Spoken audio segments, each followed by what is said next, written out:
Hello again, everybody. This is Kasem, and it's Saturday night, August 15th, 1987. 10 years ago today, August 16th, 1977, Elvis Presley died. He was 42 years old. Found in his bathroom at Graceland, heart attack. Gone. The world mourned. Millions of fans, thousands of tributes, everyone had an Elvis story. Everyone remembered where they were when they heard the news. The king of rock and roll, dead at 40-2. But tonight, I want to tell you about an Elvis story nobody knew. A story that stayed secret for 20 years. A story that, even now 10 years after his death, is just coming to light.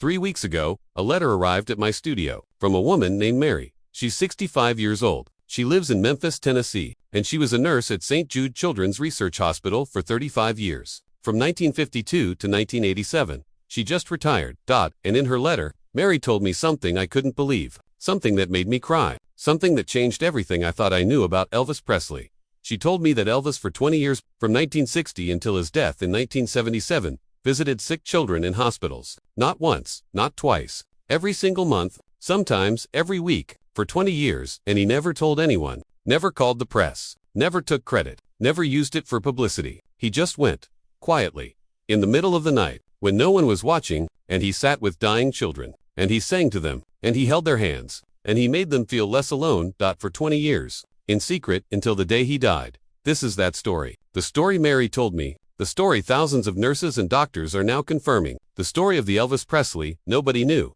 Elvis Aaron Presley. Born January 8, 1935, Tupelo, Mississippi. Twin brother Jesse died at birth. Elvis survived. Grew up poor. Very poor. His father Vernon worked odd jobs. His mother, Gladys, cleaned houses. They lived in a two-room house. No electricity. No running water. Nothing.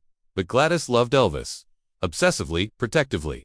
Elvis was her whole world, her miracle baby. The twin who survived, she told him every day, "You're special, Elvis. God saved you for a reason." Elvis believed her, and he spent his whole life trying to figure out what that reason was. When Elvis was 13, the family moved to Memphis. Public housing. Still, poor, but Elvis had something now. Music. He'd sing in church. Gospel music. Soul music. Black music. White music. Everything. Elvis didn't see color. He just heard sound. And he could make any sound with his voice. In 1954, Elvis walked into Sun Records, paid for dollars to record a song for his mother's birthday. The owner, Sam Phillips, heard him, and everything changed. By 1956, Elvis was a phenomenon. Heartbreak Hotel, Hound Dog, Don't Be Cruel, Ed Sullivan Show, movies, screaming fans. Elvis became the biggest star in the world. At 21 years old, but something happened in 1958 that changed Elvis forever. His mother died, Gladys Presley. Heart attack. August 14, 1958. Elvis was he was in the army, stationed in Germany. They flew him home, but it was too late. Gladys was gone. Elvis was devastated, destroyed. He'd lost the one person who loved him unconditionally, the one person who believed he was special, the one person who told him he had a purpose. At the funeral, Elvis collapsed, threw himself on the casket, screamed, "I'll never get over this. Never." And he never did. For the rest of his life, 19 more years, Elvis carried that grief, that loss. That hole where his mother used to be. But something else happened after Gladys died. Elvis started looking for purpose, looking for the reason God saved him, looking for a way to make his mother proud, and in 1960 he found it. 1960, the first visit. March 1960. Elvis just got back from the army.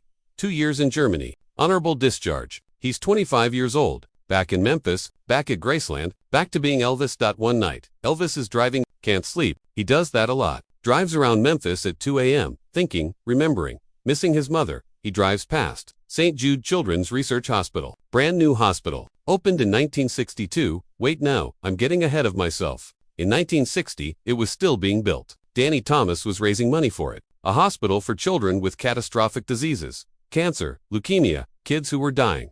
Elvis stops the car, stares at the construction site, and he thinks about his mother, about how she died, about how he couldn't save her, about how helpless he felt, and he makes a decision. Right there, at 2 a.m., in front of a half-built hospital, he's going to visit sick children. He's going to sit with them, talk to them, sing to them, make them feel less alone, the way he wished he could have done for his mother. But here's the thing, Elvis doesn't want publicity, doesn't want photographers, doesn't want anyone to know, because if people know, they'll say he's doing it for attention, for his image, for his career. Elvis doesn't want that. He wants it to be real, to be pure, to be between him and those kids and God. So Elvis makes a rule. No press, no photos, no announcements, just him and the kids. in secret. In 1960, Elvis starts visiting hospitals. Not St. Jude, yet's not open, but other hospitals: Memphis General, Le Bon Air Children's Hospital, Baptist Memorial, any hospital with sick kids. He goes late at night, 11 p.m., midnight, after visiting hours. When families have gone home, when the halls are empty, when nobody's watching, Elvis calls ahead, talks to the head nurse, says,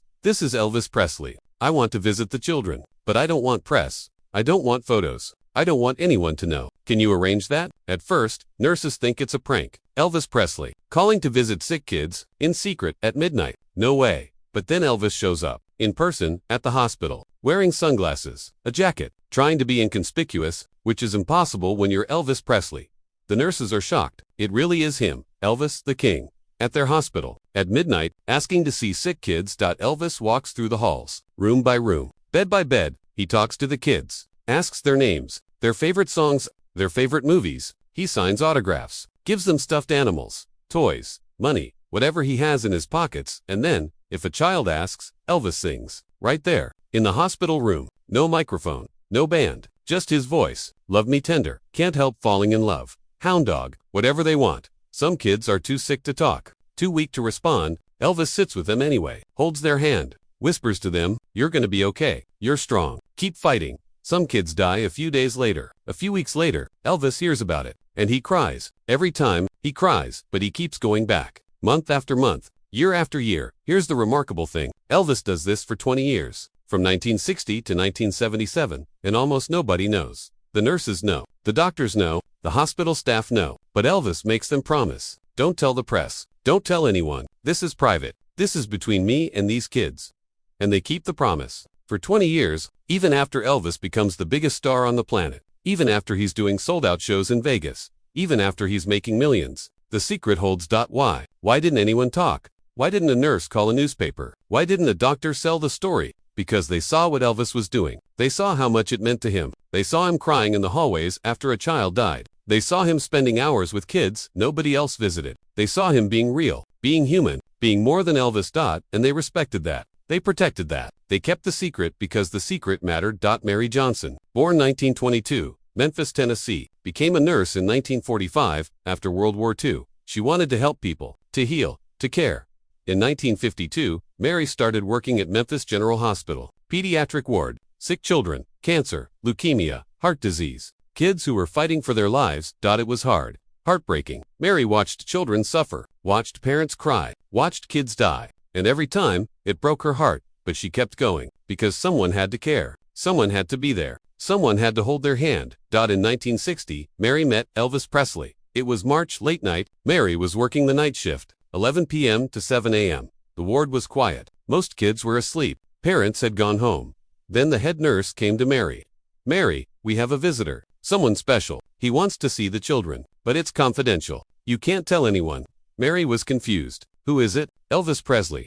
Mary thought she was joking. Elvis Presley, here, at midnight, visiting sick kids. But then she saw him, walking down the hall, sunglasses, jacket, unmistakable. Elvis. Mary watched as Elvis went room to room, talked to kids, sang to them, made them smile. Some of these kids hadn't smiled in weeks, months. They were in pain, scared, dying. But Elvis made them smile, made them forget, made them feel like kids again. Not patients, not sick kids, just kids. After Elvis left, Mary cried. She'd been a nurse for 15 years. She'd seen thousands of visitors, family members, friends, celebrities doing photo ops. But she'd never seen anything like this. Elvis didn't take photos, didn't sign autographs for staff, didn't ask for anything. He just came, spent time, and left. And he came back. The next month, and the next, and the next. For 17 years, Mary watched Elvis visit that hospital. Every month, sometimes twice a month, late at night, always in secret, always with the same gentleness, the same care. Mary saw Elvis sit with a 6-year-old girl dying of leukemia, held her hand for 2 hours, sang "Love Me Tender" until she fell asleep. The girl died 3 days later. Elvis heard about it. He sent flowers to the funeral. Anonymously. Mary saw Elvis spend Christmas Eve at the hospital, 1965. He brought presents for every child. Expensive presents, toys, bikes, electronics. He dressed as Santa Claus. The kids who were awake laughed. The ones who were too sick to wake up got presents at their bedside. Elvis stayed until 4 a.m. Christmas morning. Then he left. Quietly, no press, no photos. Just Elvis being Santa for dying kids. Mary saw Elvis cry in the hallway after visiting a 10-year-old boy with brain cancer. The boy asked Elvis, "Am I going to die?" And Elvis didn't lie. He said, "I don't know, but I promise you're not alone. I'm here. God's here. You're not alone." The boy died a week later. Elvis went to the funeral, sat in the back. Nobody recognized him. He wore a disguise. He cried the whole time. 1977, the end. August 16, 1977. Elvis Presley died. Graceland, Memphis, heart attack. He was 42 years old. The world mourned. Millions of people, tributes, memorials, vigils. Everyone talked about Elvis the performer, Elvis the star, Elvis the king.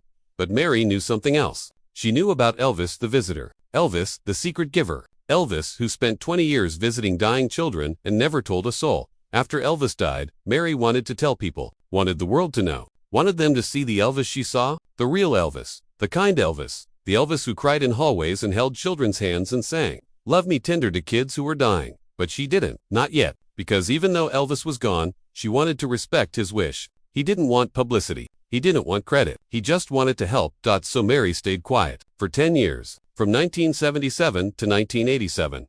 10 years of keeping the pick secret.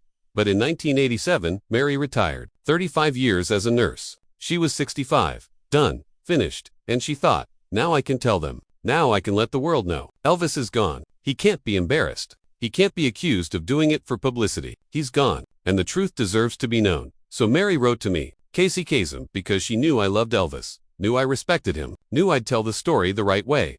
The letter. Let me read you what Mary wrote. Casey reading Mary's letter. Dear Casey, my name is Mary Johnson. I'm 65 years old. I just retired after 35 years as a nurse at Memphis General Hospital in St. Jude Children's Research Hospital. I'm writing to you because I need to tell the world something about Elvis Presley, something that's been a secret for 20 years, something that needs to be known. From 1960 until his death in 1977, Elvis visited sick children in hospitals. Not once, not for a photo op. Every single month, sometimes every week. For 17 years, he came late at night. After visiting hours, when the press wasn't watching, when nobody knew, he'd walk through the pediatric ward, room by room, bed by bed. He'd talk to the children, learn their names, ask about their families, their favorite songs, and if they asked, he'd sing. Right there. In the hospital room, no band, no microphone, just Elvis and his voice and a dying child. I watched him do this for 17 years. I watched him cry when children died. I watched him send flowers to funerals. I watched him spend Christmas Eve dressed as Santa Claus. I watched him hold the hand of a 6-year-old girl with leukemia until she fell asleep, and I never told anyone, because Elvis made us promise. This is private, he'd say. This is between me and these kids. Don't tell the press. Don't make it a story. Let it just be what it is. So we kept the secret for 20 years, even after he died, because we respected him, because we knew it mattered. But Casey, 10 years have passed. Elvis is gone, and I think the world needs to know. Not because Elvis would want credit, but because people need to know that kindness like this exists, that someone can be famous and humble, that someone can give without taking, that someone can love without asking for anything in return. Elvis Presley was a great singer, a great performer, a great entertainer, but more than that, he was a great human being, and the world deserves to know. Thank you for listening. Mary Johnson, RN Memphis, Tennessee CASY Kasem. I read that letter, and I cried. I cried for an hour, because I knew it was true. I knew Mary wasn't lying. I knew this was real. So, I called her. I wanted to hear her voice. I wanted to confirm. I wanted to make sure. We talked for 2 hours. Mary told me everything. Every visit, every child, every moment. She remembered them all, and then I did something else. I called other hospitals, other nurses, other doctors. I asked, did Elvis Presley visit your hospital? In secret, to see sick children. And one by one, they said yes. St. Jude Children's Research Hospital. Yes, Elvis came here from 1962 until 1977. Every month, we were told never to talk about it. But yes, he came. Le Bon Air Children's Hospital. Yes, Elvis visited terminally ill children. Late at night. No press. No photos. We kept it secret because he asked us to. Baptist Memorial Hospital. Yes, Elvis came here for years. He'd spend hours with the sickest kids, the ones nobody else visited. He'd sing to them, hold their hands. He never wanted credit. Hospital after hospital, nurse after nurse, doctor after doctor, they all confirmed it. Elvis had been visiting sick children, in secret, for 20 years, and nobody talked. Until now, one nurse told me, Elvis asked me once, why do you think God saved me? My twin brother died. I lived what? And I didn't have an answer. But I think Elvis found his answer. This was why. To bring joy to children who were suffering. To make them feel less alone. That was his purpose. Why did Elvis do this? Why visit sick children? Why keep it secret? Why spend 20 years doing something nobody would ever know about? I think it goes back to his mother, Gladys, the woman who told him he was special, the woman who said God saved him for a reason. When Gladys died in 1958, Elvis was lost. He didn't know why he was alive, didn't know what his purpose was. Fame, money, movies, none of it mattered. None of it filled the whole dot but those kids. Those dying kids, when Elvis sat with them, sang to them, held their hands, he felt something, purpose, meaning, connection. Those kids didn't care that he was Elvis Presley. They didn't care about his fame. They just wanted someone to sit with them, to make them feel less scared, to remind them they weren't alone, and Elvis could do that. Elvis, who'd been alone his whole life despite being surrounded by millions, knew what it felt like to be lonely, to be scared, to need someone. So, he became that someone. For 20 years, in secret, because it wasn't about credit, it was about love. After I told Mary's story on American Top 40, the response was overwhelming. Thousands of letters, thousands of calls. People couldn't believe it. Elvis, in secret, for 20 years, but more than that, other people started coming forward. Parents of children Elvis had visited. Our daughter was dying of leukemia in 1965. Elvis came to her room, saying, "Love me tender." She passed away 3 days later. But those 3 days, she was happy. She told everyone, "Elvis came to see me. We thought she was hallucinating from the medication, but it was real. Elvis really came." Nurses who'd kept the secret for decades. We wanted to tell people, but Elvis made us promise, and we kept that promise, even after he died. But now that Mary spoke up, we can too. Yes, Elvis came. Yes, he was kind. Yes, he cared. Doctors who saw Elvis cry. I watched Elvis sit with a 12-year-old boy who was dying. The boy asked, "Will it hurt?" And Elvis said, "I don't know, but I'll pray for you, and I'll remember you. You won't be forgotten." The boy died that night, and Elvis sent flowers to the funeral. Anonymously, I saw the card. It said, "You're remembered. A friend." This story isn't about Elvis being perfect. He wasn't. Elvis had problems, addiction, depression, health issues. He struggled. He made mistakes. He was human. But this story is about the part of Elvis that tried, that cared, that gave, that loved. For 20 years, Elvis visited dying children, and he never told anyone, never took credit, never used it for his image. That's not celebrity charity. That's not PR. That's love. Real love. The kind that doesn't ask for anything back. Elvis once said to Mary, "Don't tell people I do this. If they know, they'll think I'm doing it for attention. But I'm not. I'm doing it because those kids deserve to feel special. The way my mama made me feel special. Everybody deserves that." And that's the lesson. Everybody deserves to feel special, to feel seen, to feel loved. Elvis Presley, the king of rock and roll, understood that, and he spent 20 years proving it. In secret, until someone finally told the truth. Mary Johnson died in 2005. She was 83 years old. But before she died, she gave interviews. She told Elvis's story. She made sure the world knew. Today, St. Jude Children's Research Hospital has a plaque. It says, "In memory of Elvis Presley, who visited our children in secret for many years. His kindness will never be forgotten." The plaque was added in 1992, 15 years after Elvis died, because the secret was finally out. Elvis's daughter, Lisa Marie Presley, said in an interview, "I didn't know my father did this. He never told me. He never told anyone, but it doesn't surprise me. My father had the biggest heart. He just didn't know how to show it publicly, so he showed it privately, where it mattered."